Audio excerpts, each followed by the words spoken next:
Hello, and welcome to the Connectedness Podcast.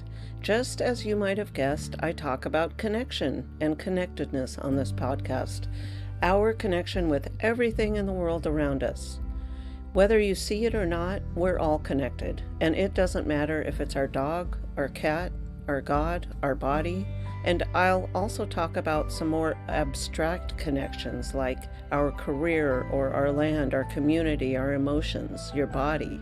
Life is all about connection, so the sooner we recognize that, the sooner we can have an easier, more meaningful life. I will talk about these connections through different lenses, things like synchronicities and coincidences, or just everyday little bits of magic and miracles that we usually dismiss. It's really important that we pay attention to all of this so we can live an easier, more meaningful life. So welcome to the show. I'm your host, Karen Cleveland. Hello, everyone. Happy New Year. Thanks for being here. Thanks for listening. Yes, this is being released January 2nd of 2024. So it's a brand new year. And what are you going to do with it? A lot of times, the end of the year, beginning of a new year, feels like we need to make a change or do something new or create something new. And the fact is, every day is a new day. We can do it anytime. But why not now? If you haven't done anything yet that you want to do to create a vision for yourself, to start something new, might as well do it now. And actually, today I'm going to talk a little bit about creating a vision and a little bit about what you need to do, but also about getting out of your head. That's one of the number one mistakes, or not a mistake, but one of the number one problems I see people have when they're trying to be in touch with their dreams and their visions and their soul is that they can't get out of their head. And all the answers that they're coming up with are coming straight from the mind instead of from the heart and the soul. So I'm going to talk a little bit about that later. So right now, creating a vision for yourself. And why do that? It's a good time to look at how we are co-creating our world. You are the co-author of your life. And why not let it be something you want to be?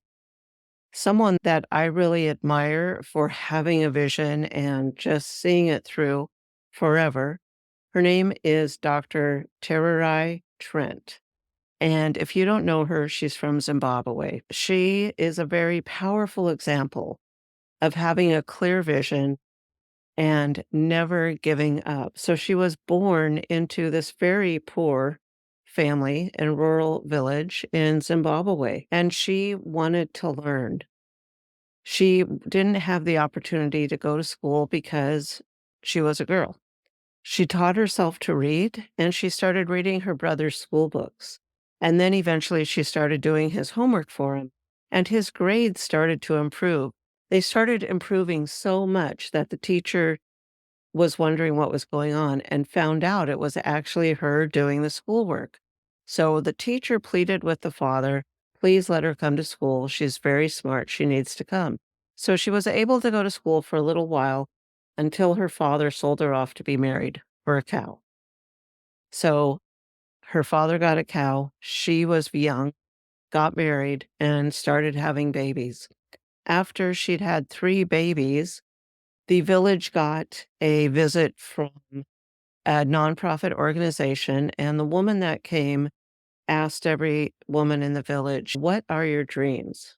What do you want for yourself? What do you see for yourself?" And Dr. Trent wanted to come to America, get a college degree, get a master's degree, and get a PhD. And so her mother encouraged her. She said, "Write down your dreams, put them in a tin can, and bury them." And she did. Now, she held on to that vision, and eventually she was still married to the same man. She had 5 children. She came to the United States, went to school, and got her bachelor's. She got her master's, and then she got her PhD. And she would go back to her home, dig up that can, and mark off her dreams every time she reached them. And even since then, more dreams, more vision has come. So she's a big advocate for women in education in Zimbabwe and around the world. So she's very inspiring. What is your vision for yourself? It doesn't have to be that big, or it probably is that big if it were fulfilled and you started living it to its fullest extent. And sometimes our dreams feel like they're as small as, I just want to survive the month and be able to pay my bills. And that's okay. You start where you are. That's okay. Surely Dr. Trent wanted those same things, and she did have a bigger vision. So, have you ever sat down and actually thought about what that bigger vision is for you and for your life? And this is where it takes getting out of our head. Because if you can only think as far as, oh, I want to make lots of money so I don't have to work and travel the world. And yeah, I'd do some volunteer work and maybe I'd give some money to this organization and that one. And that's all good. When it's coming from your heart, it probably feels and sounds a little bit different. You are getting in touch with how you actually want to make a difference and for whom. Now, if you've had problems meditating, doing some kind of spiritual practice, doing something that puts you in touch with your heart and your soul, then I guess this is for you. And even if you haven't had problems with it, this is going to be a good reminder of checking in with ourselves and what do we really want? What do you really want? If I asked you, what is your perfect week or perfect month look like? And I would want you to look at it as if you didn't have to work. Whether you're retired, whether you inherited $5 million, whatever it is. So work is out of the question. You don't even have to think about making money. How would you spend your time? And that's going to be one of the key ways that you get to what your heart wants to do. Once you figure out what you're going to do for an entire week, for an entire month, when you don't have to worry about whatever it is that you do to make money. You don't even have to think about it. You don't have to write. You don't have to make videos. Let's pretend you don't have to do any of that. How do you spend your time? Do you watch TV the whole time? I'm guessing you probably don't. You might for a day, you might for 2 days, but for the rest of your life, you probably don't watch TV all the time. That is something we're going to consider.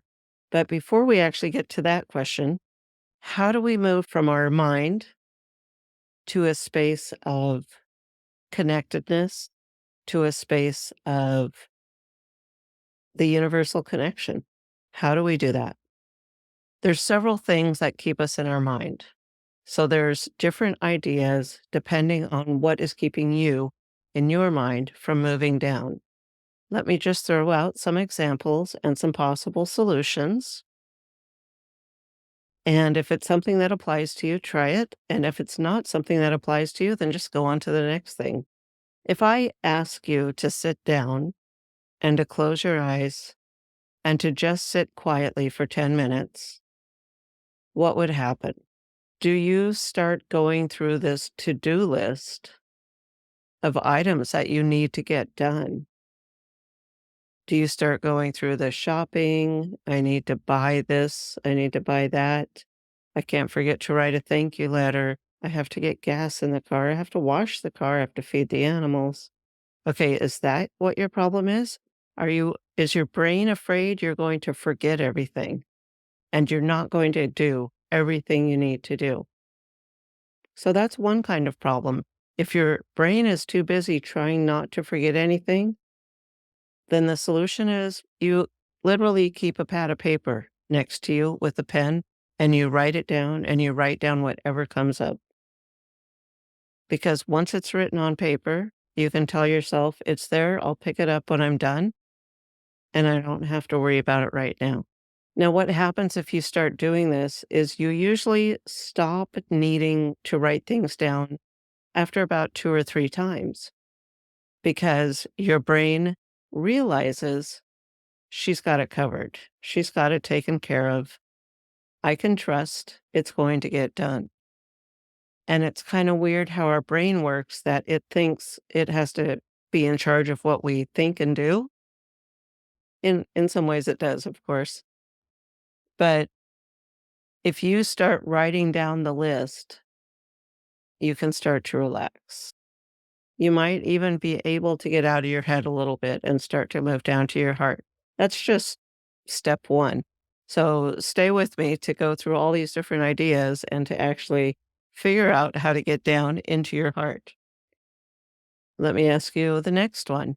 If you sit down to get quiet for 10 minutes, if I asked you to pay attention to your shoulders, to your back, to your face, are they going to feel tense?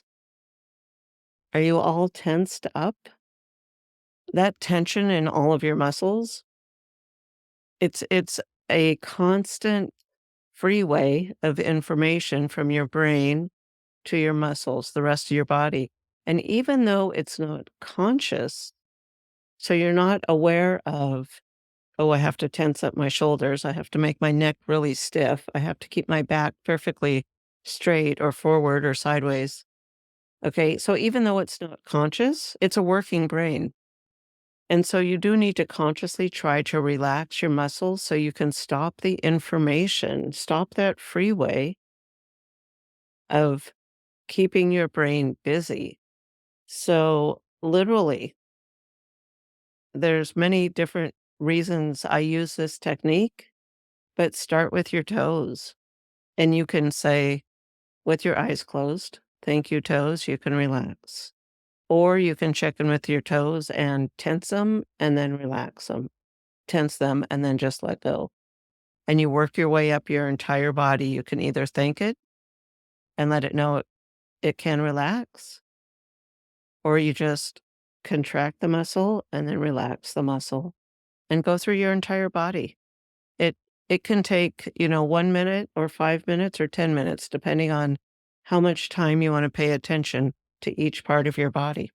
If there's something that doesn't want to relax, just kind of sit there and focus on it and imagine warmth and white light going to it and just let it know you can relax and then move on and forget about it. It might even take 2 or 3 or 4 or 5 sessions to sit down and relax the body before you can sit down and actually try to do something else.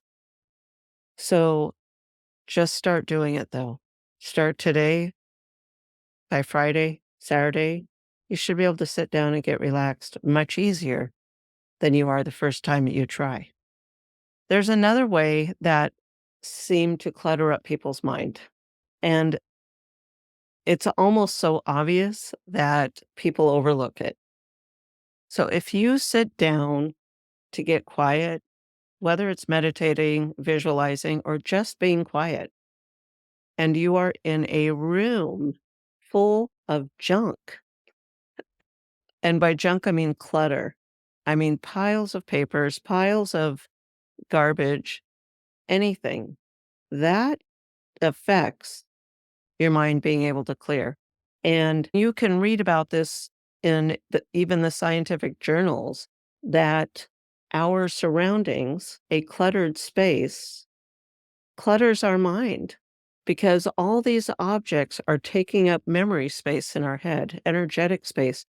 Things, objects, whatever they are in our area, that their energy takes up residence in our brain. They really do. Just imagine yourself if you've ever walked into a clean house of your own versus a cluttered house, you know, before you clean it and after you clean it. Don't you always feel better after you clean it? Whether it's down to getting the dirt stains off the floor or if it's just removing the extra stuff that gets cluttered and laid around, which happens so fast and so easy. Whatever your perception is of clean is, clean and uncluttered, that's how you need your space to be when you sit down to get quiet and to get clear. Now, those are three ways that might just automatically keep your brain busy to start with. So if those don't apply to you or you've dealt with them already and you're ready to still move on, you're going to sit down and pay attention to a part of your body without using the normal senses that are how you typically receive information. So you're not going to use sight, you're not going to smell, you're not going to taste, you're not going to hear. And it's about receiving information intuitively and feeling what you feel. So you are going to feel it.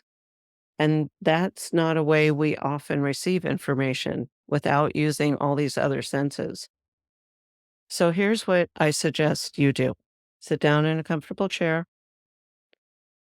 get quiet, close your eyes, focus on your breathing for a minute or two, just something to help your brain settle down and get into the space of where you are and not what's going on outside. And then you're going to lift one of your hands up away from your body so it doesn't touch anything. And you're going to close your eyes and you're going to ask yourself the question: how do I know my hand exists? And I believe, by the way, this is taken from a Martha Beck. How do I know my hand exists? And you are going to concentrate on your hand and how you know it exists without seeing it, smelling it, tasting it, hearing it. How do you feel it? Now, I know this might sound backwards about how is this going to get me into my heart? Trust me on this. It's not so much about getting into your heart as it is about getting out of your brain. And you have to feel your hand. You can't think about your hand because if you think about it, you're going to remember things. This is what it looks like. This is how it feels. This is how it moves. This is how it hurts. So when you use your brain to think about it, it's all past information. It's not current information. And you need to get current information to feel it right now. You can also try this with your feet. Try it with, what are my feet touching right now? What does it feel like? And if you're out and about, say you're listening to this podcast, in the car, on a bicycle, on a walk. If you're out and about and you have to stop somewhere, if you're in line somewhere, if you're waiting at the drive-through, whatever it is, see if you can take a minute just to try that. Just, how can I feel my body part without thinking about what I know about it and what I've experienced in the past from it? But then also, when you have a moment to close your eyes for 5 or 10 minutes and not disturb other people, or they disturb you, actually try the exercise. I honestly think you will be amazed at how you feel it and how you feel your hand in this space and time, and how it's different than when you just take it for granted and see it and feel it. And when it touches things, how do you know it's there? Now, remember, like everything, this takes practice. So sit down and do this once or twice, and then do different body parts. Check in with a different body part. How do I know it's there? What does it feel like? What is it feeling? And once you can begin to realize you're leaving all your thoughts, all your to-do lists, all the arguments from last night or last week, everything that's going to go on tomorrow, once you can leave them aside for a moment and concentrate on what's happening right now, what's present, that's when you can begin to get the feelings, to feel your vision for 2024, 2025, the rest of your life. So when you're ready, what is the impact that you want to make? And one way to help narrow it down, if you want to do everything, if you want to save the entire world, one way to start to narrow down where your personal impact might be is to think about which news stories, when I hear them or read them, upset me the most. All right. Which ones just really tear you up? Is it the children? Is it the women? Is it the environment? Is it the animals? The whales, the dolphins. I mean, there are so many different areas of life to choose from. And we all are drawn to choose an area that speaks to us so deeply that I believe we are here to perhaps change the way the world reacts to that thing, that cause, that person that you are drawn to. So maybe it is you that is to bring a new light, a new way of experiencing something differently. Maybe that's what you build your vision around.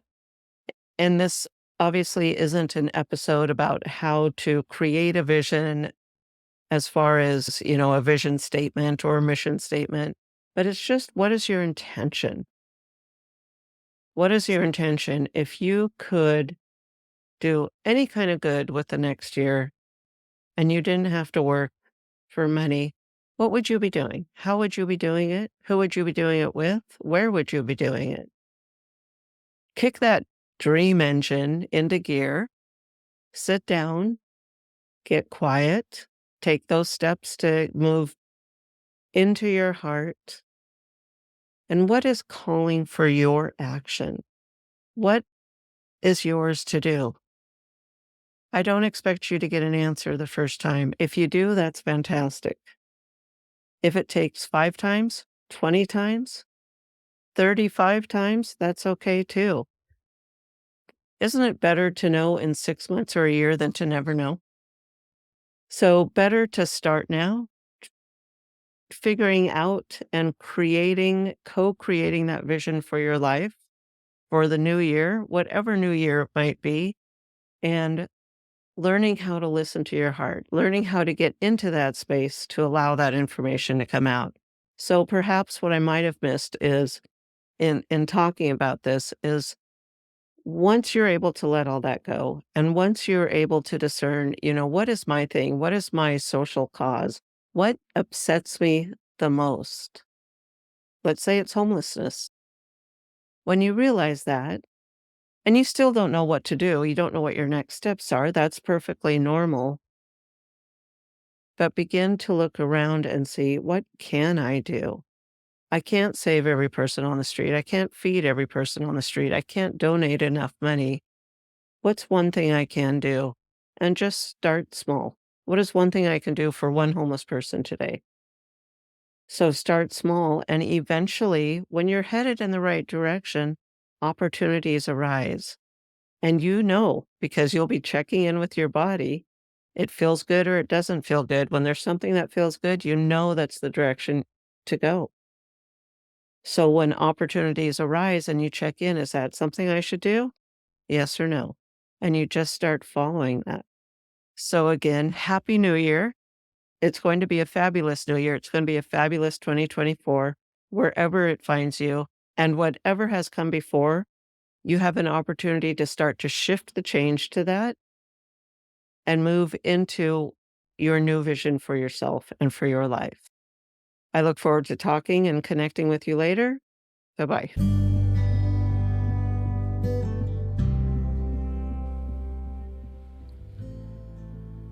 If you enjoyed the show, don't forget to head over to revkarenpodcast.com. That's REVKAREN podcast.com. There you're going to find the tools for finding more meaning and happiness in your own life. Plus, if you have a story that you want to share with me, either on or off the air, be sure to look for that form. Make sure you follow me so you get notified when new episodes drop. And also, I'd love to connect with you in my Facebook group, Connectedness with Rev Karen. So head over to revkarenpodcast.com. I hope to see you there.